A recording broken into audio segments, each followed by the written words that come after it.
everybody. It's 4 o'clock. I hope you're doing great. I'm glad to see everybody here on the call. And as we are already recording, I'm going to go ahead and get started here in just a second. We are hanging out in my bonus room. I don't know how much you can see of what's behind me, but there's a whole bunch of Christmas stuff about to get put away. So I hope you guys are doing great from week 1. And we're going to recap a little bit of what we talked about in week 1 before we go on to week 2. And just to remind everybody, this is kind of our very general how we should eat 90% of the time is what we're looking for.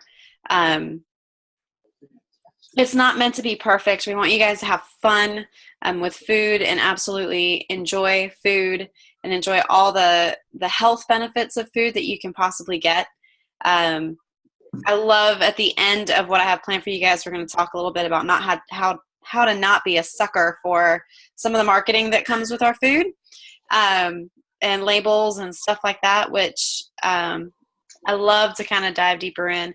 But again, this is just kind of a general discussion. So every single point that I'm going to make here in the next little bit, we can write dissertations about.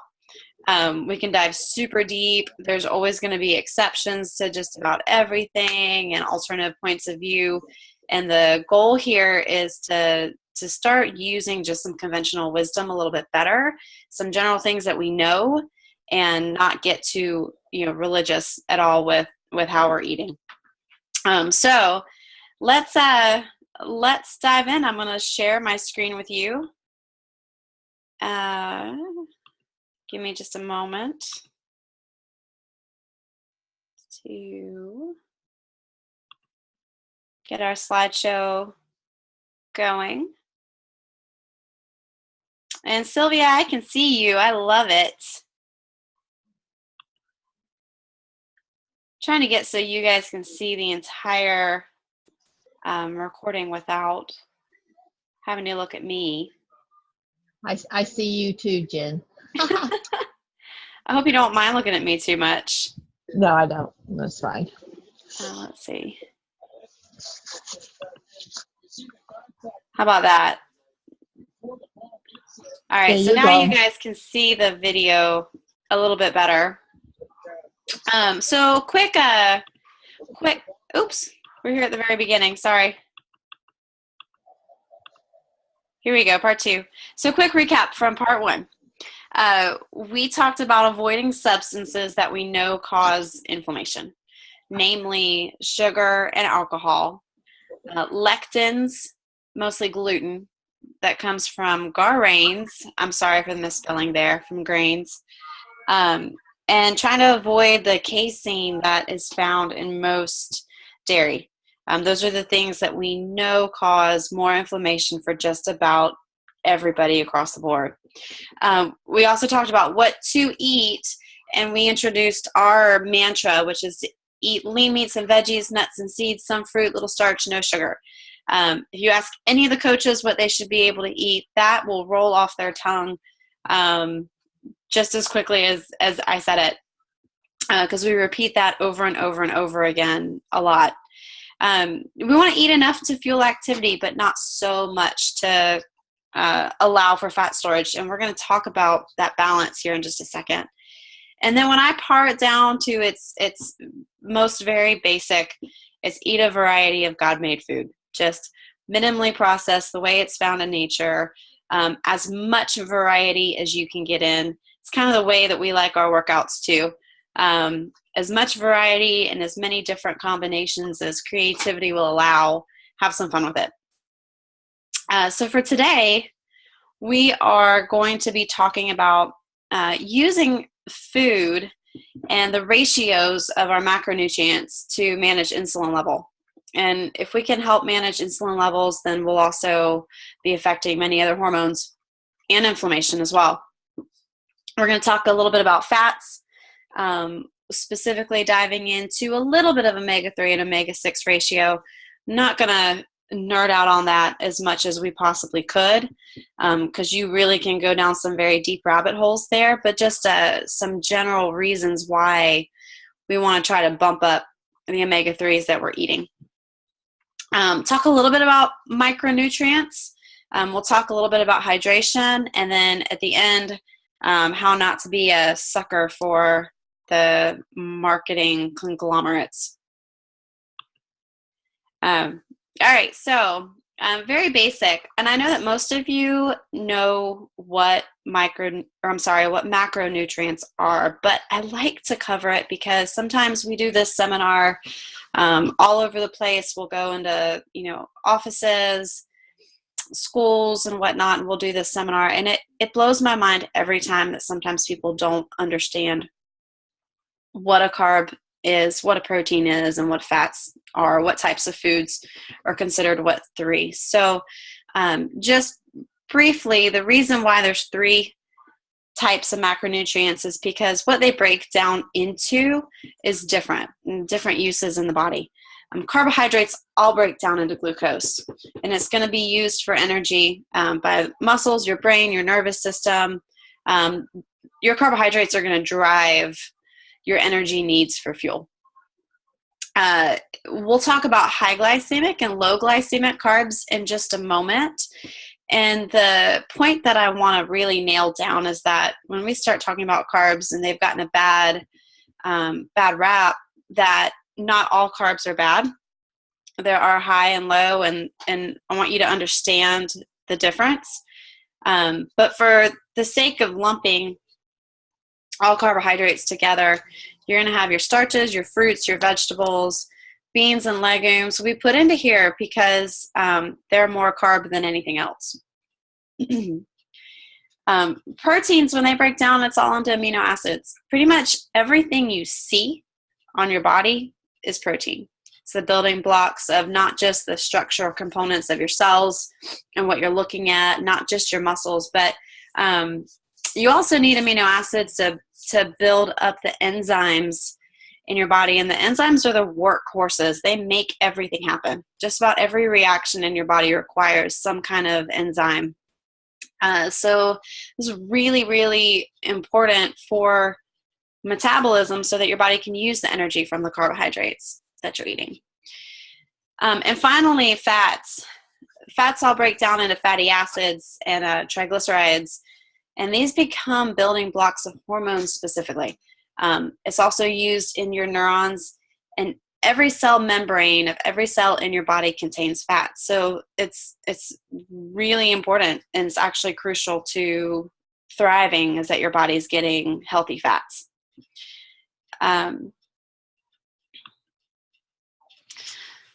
So let's break down the carbohydrates a little bit more, and I apologize for the chart. I stole it off the internet because it was the most basic one I could find. So I'm sorry that it's a little bit fuzzy. But as I mentioned, all carbohydrates break down into glucose in the gut. And the type of carbohydrate here, whether it's high or low glycemic, will really determine the effect that it has on the body. So high glycemic carbohydrates are those that are absorbed really quickly, and they create a big spike in blood glucose. So that would be the red line here on the graph. If I were to eat 100 calories of white bread, I would get a spike pretty similar to this one. And then on the other hand, low glycemic carbohydrates are absorbed more slowly over a longer period of time. And so as they're digested, it raises blood sugar to a lower level, but it's prolonged for a lot longer. So if I eat, say, 100 calories worth of broccoli, I'd get a longer curve like the green one. If I ate 100 calories of both of these foods, really the area under the curve should be about the same. But there's 2 really important differences, as you can see. The red line spikes way higher, and then it comes down much more quickly. And oftentimes it comes down below the baseline, lower than where you were when you actually ate the food. So what happens here is at this point, you don't feel very good. You're probably not thinking kind of straight. You might be a little shaky, really hungry, depressed, mad at the world, and looking for something to get you out of that very quickly. So we call that hangry around here. And usually you're looking for some kind of quick fix. And as we all know, the fastest thing that you can get your hands on is usually another high glycemic food. And so in the same amount of time, now we start getting these multiple spikes, and people end up consuming more calories because they're looking for that quick fix than eating foods that are going to keep us fuller longer. The other thing here too is that when blood sugar increases, insulin's also increased. All right, so here's where we get into the hormone part. The insulin signals your liver, your muscles, your brain to take up glucose. And the amount of insulin actually will kind of mirror this curve. So if you eat something really high glycemic, you're going to get a high insulin response. And if you eat something lower, you're going to get a lower, more prolonged insulin response. And the problem with this is that when we get these huge spikes in blood sugar and insulin above a certain threshold, it's seriously detrimental to the vessels, your blood vessels, specifically the walls of your blood vessels. Causes way more inflammation, and that's how we end up with some of the side effects of atherosclerosis and things like that. So it's really, really important on a number of levels that we manage this insulin spikes, not just so we don't end up hangry, but also so that we don't do more damage internally in the long run. So the goal is to manage blood glucose curves so we avoid these spikes in insulin. The last thing I want you guys to know is that when we consume other foods along with the carbohydrates like protein and fat and fiber, that it slows down the absorption of carbohydrate in the gut. So it kind of dampens this whole curve. And then last little bit, when we eat protein along with our carbohydrates, it signals the body to produce glucagon. Glucagon is another hormone that actually opposes insulin. And so that's a good thing. We want those to happen in conjunction with each other, which is why we always tell folks to, every time you sit down for a meal, that you're eating carbohydrates and protein and fat all together. So hopefully this makes sense. Most people get that. We want to avoid these huge spikes in insulin. We want to keep our blood sugar relatively constant throughout the day. And it just makes us, avoid this high glycemic index spiral, which just, it makes us feel crappy a lot of times, low energy and craving stuff. And we're not happy people. I'd much rather feel full and satisfied throughout the day. So again, bottom line is to eat a balance of carbohydrate, protein, and fat. Now, when we talk about portion sizes, this is relatively important. Vegetables, when we make our plate, normally we want to see at least a big handful, like as much as you could fit into your hand of vegetables. When we're talking about trying to get protein in, this should be about the size of your hand without your fingers. So like the fleshy, meaty part of your hand is about how much protein you should have. Fats, if you take your thumb, it's about how much fat you need in a meal. One of the best pieces of advice that I ever got was that you're only as good as your last meal. And a good way to look at this is if I eat a meal and I'm hungry again within 3 hours, generally what that means is I either had too much carbohydrate and my blood sugar crashed, or I didn't have enough protein and fat to go along with it. So if you're getting the ratios of these right, then you should be able to go about 3 hours without feeling really hungry again. And if you're paying attention to that, you should start to notice what combinations of foods make you feel good and keep you full for longer and what doesn't. So it's a good reason just to pay more attention to what you're eating. So let's, now that we've kind of talked about the ratio, let's talk about fats for just a second. I think it's really important for folks to realize, again, that fats are really important. They're essential. They're not the bad guys that we thought they were.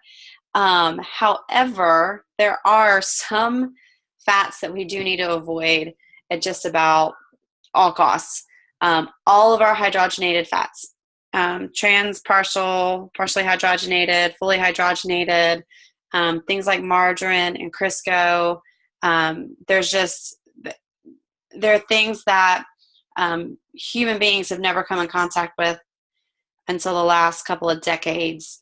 And we're seeing now that the repercussions of this is just super detrimental to our health. So these are things that you absolutely can get away with not eating at all, not needed, and we want to try to avoid them. Other things to avoid, we'll talk about a little bit more in a second, but our soybean oils, canola oils, other highly processed seed oils tend to be super, super high in omega-6s. And while we need some omega-6s, we don't need quite as much as what we're getting. And these are good to avoid. Things that are better include olive oil, coconut oil, avocado oil, butter, ghee. And when we talk about the fats here, the least processed, the better. The less refined, the better. Your cold pressed oils and extra virgin oils are going to be your best. However, it's really important to understand that those are better sprinkled on salads, not so much to cook with. I sent out a really great resource to you guys on the email yesterday that included a chart of what is best to cook with at what temperatures. A really, really great chart. I would recommend everybody look at that. The bottom line there is that when we start to cook fats at high heat, they start to break down, and then those the breakdown of those fats is through a process of oxidation, which creates free radicals. We know that messes with our DNA and can lead to cancer over time. So want to be careful that we're not cooking or that we're using the right types of fats when we cook. So let's go into omega-3 fatty acids for just a second. Omega-3 fatty acids are considered essential fatty acids, essential because the body can't make them on their own. We have to rely on our diet to provide these. And there are 3 types of omega-3s. There's ALA, DHA, and EPA. And really, we should be getting around 1,000 milligrams of combined EPA and DHA daily. But most people fall below that number. And the other side of this, too, is, I started to mention with the fats that we need omega-6s, we need omega-9s. But we need them in the right ratios of 3, 6, and 9s. Typically, an American diet, we get about, if we do a ratio of 6 to 3, omega-6s to omega-3s, we get between 20 omega-6s to 1 omega-3 for every 1 omega-3. That's a typical American diet. And some have reported even higher than that.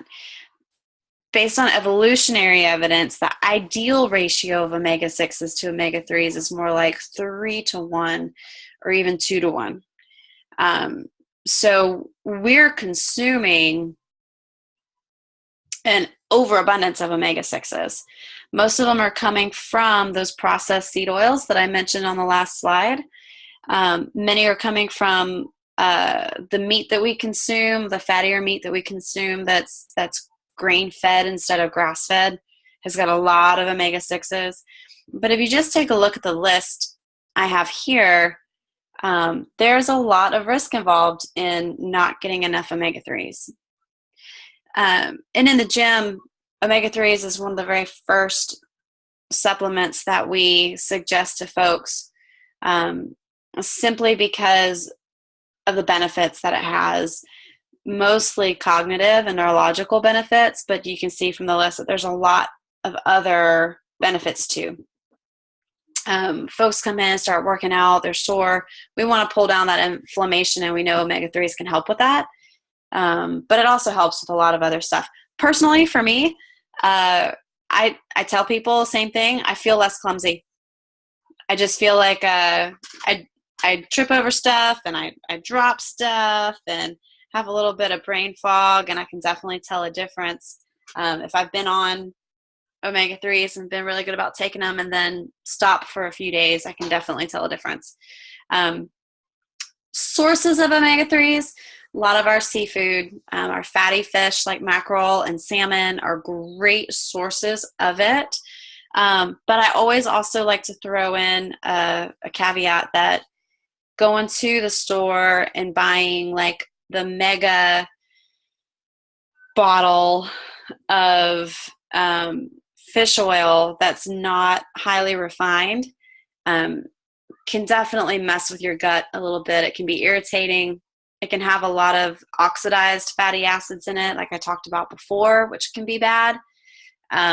It tends to go rancid pretty quickly. And so if you're looking for omega-3, you really want to make sure that it's a high concentrate, so highly filtered. A lot of that other stuff has been filtered out. It should be in a dark bottle. It should be kept cold. Just as that should be as pure as you possibly can get it. So that's about all I'm going to say about omega-3s. Definitely recommend it. And then this is the big reason why we had you go through your fridge and throw away a lot of those dressings and stuff with soybean oil. It can make a big difference.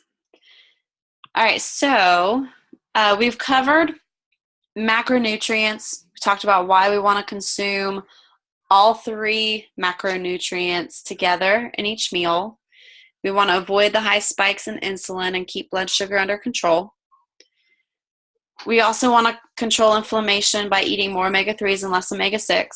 But I want to take a second and talk about micronutrients. These are basically our vitamins and our minerals. And these are things that are required by humans, but in small quantities, which is why they're called micronutrients. But even though the quantity of these is very small, they perform enormous tasks in the body. This huge range of functions that your body needs to thrive. So I'm going to give you a list. I'm going to give you a really long list. Here's just a few that we need in our diet. And I'm not going to read through this list to you, but as you look over it, you can see how much assisting in general metabolism of our food the vitamins have, especially these B vitamins. You can see how much they assist in our immune function, how much they assist in antioxidants, which I didn't even list in this list. How much they're needed for our DNA to be synthesized, how much they're needed in red blood cell production. If you guys want to actually perform pretty well in your workouts, that red blood cell production, oxygen transport system is super important. So here's just the start of the list. We're going to keep it going now into some of the other vitamins. Things that help just the functional activity of immune cells. Highlight just vitamin C and the production of serotonin. The production of adrenaline is really important. Vitamin D we can't even start to talk about enough. That's a whole nother rabbit hole to go down. Vitamin E in the membranes of cells is super important. Vitamin K assisting in blood clotting. You've got calcium in here along with magnesium and potassium that also help with nerve transmission and muscle contraction. It's huge. Bottom line here is that without these, we don't function. We don't thrive like we could. The list keeps going. I know I mentioned magnesium and potassium. Iron, the list of things that iron does is just about larger than everything else, but it helps in hundreds of different enzymes functioning. Everyone knows that you need iron for red blood cells, but it does so many other things than that. Zinc is the same way for immune function, huge component to immune function. And so it can start to get a little overwhelming when we talk about all the vitamins and all the minerals and how much we need them. And it doesn't have to be. All of these things your body can get in the levels that it needs simply by paying attention to making sure you're getting in fruits and getting in vegetables. I think I did include it, a picture that I love, and it's just how to get all of these things, eating a rainbow.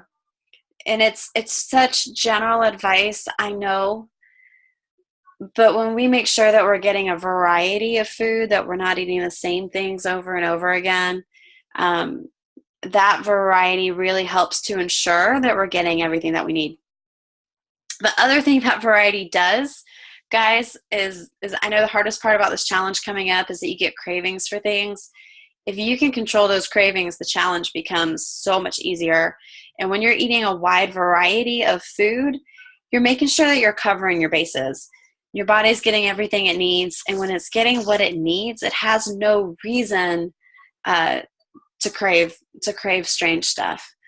So one of the best ways that you can control cravings here is making sure that you've got the bases covered with vitamins and minerals, eating a rainbow, eating a wide variety of food. I feel like I'm starting to sound like a broken record with that one, with eating fruits and veggies, but really it is like the one thing that if I could get more people to do that and nix the sugar together would have the biggest effect on health for our country, for our kids, for all of it. So eat a rainbow. All right, so we're going to talk about hydration for a moment here too. Super, super important. You almost could consider, and some people do consider, water as the fourth micronutrient because it is, you can't survive without it. You guys know that. Our general rule of thumb is to drink daily about half of your body weight in ounces of water.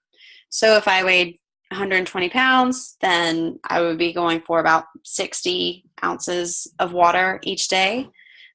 We do cap this though. Your kidneys can only, filter out so much water. So if you're a bigger person, usually we'll say half your body weight in ounces of water, but we don't want you going over about 100 ounces.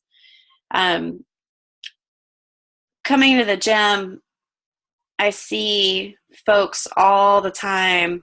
Actually, you guys are pretty better about it, but a lot of newer folks we'll see coming in with Gatorade, Powerade, sports drinks, electrolyte replacement stuff, and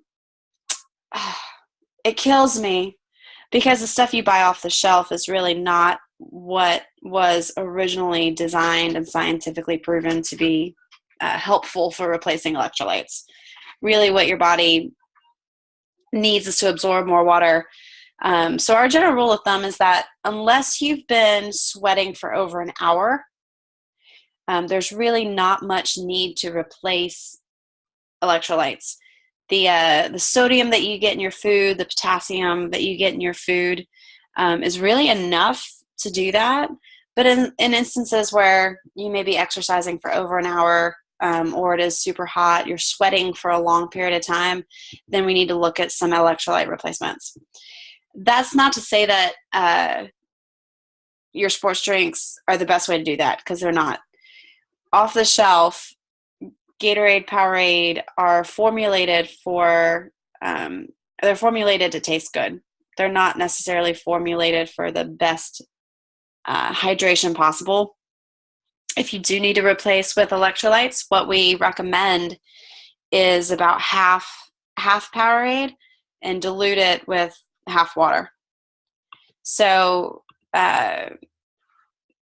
it's just, I think that's how they sell more Gatorade and Powerade. They make it seem like a healthy thing, and it's not. And it's something that we fall for a lot of times, especially our kids. And so we got to watch out for that. All right, so that kind of leads us into our final point, and that is, like, don't be a sucker for the marketing. Guys, this is a huge industry, and the folks that are selling like pseudo health food products, and now you see gluten-free everything, the labels on the front can be super deceiving. They will take whatever is the trendiest and use our desire to be healthier kind of to their advantage. So a couple examples here. Gluten-free is great, but understand that the flours used to make gluten-free, pancakes, cookies, muffins, whatever it is, pasta, the flour that's used for that typically will raise your insulin more than wheat itself. So if we're trying to control insulin, we don't do it by eating gluten-free food. We talked about the omega-3s as an example I love.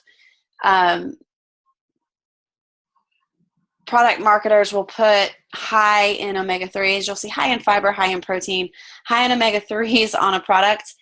And usually the reason why they can say that is because they've added some kind of fishy product to it. So a couple of years ago, I was shopping. I looked at a thing of peanut butter, and it said high in omega-3s on the peanut butter, which is not naturally high in omega-3s. It's high in omega-6. And so I looked at the back, kind of like, how did they do that? And I looked at the back, and the ingredient list had anchovies listed on there, which is disgusting.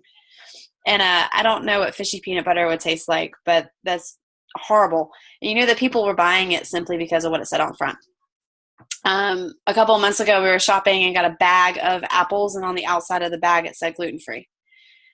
And it's like, come on. Apples never have, and they never will have gluten in them. So why things say gluten-free on the front, I don't know. Just be aware of things like that. Another good example is, a lot of our cereals and stuff now say high in protein. And if you look on the back of it and see what that protein source is, usually it's a soy isolate.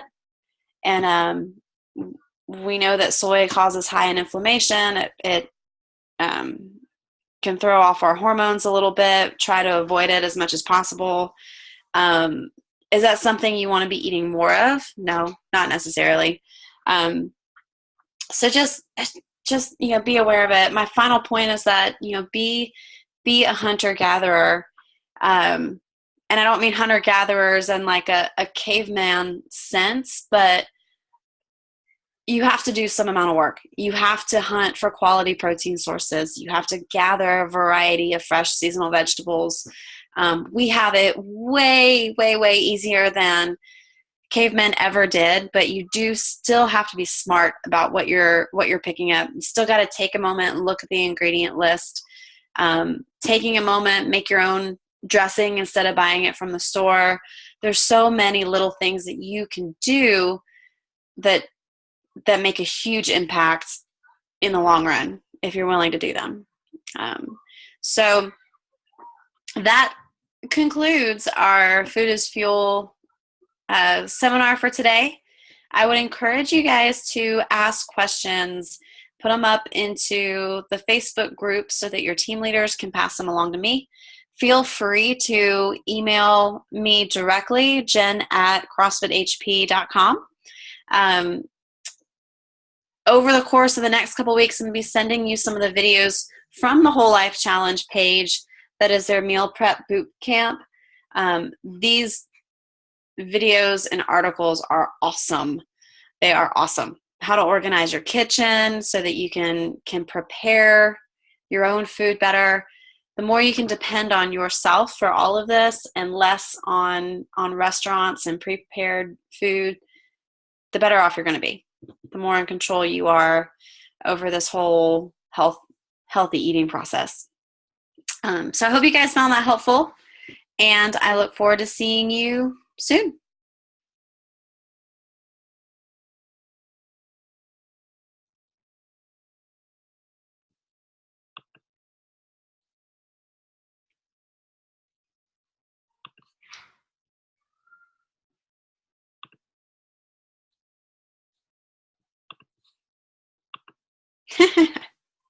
And we're back.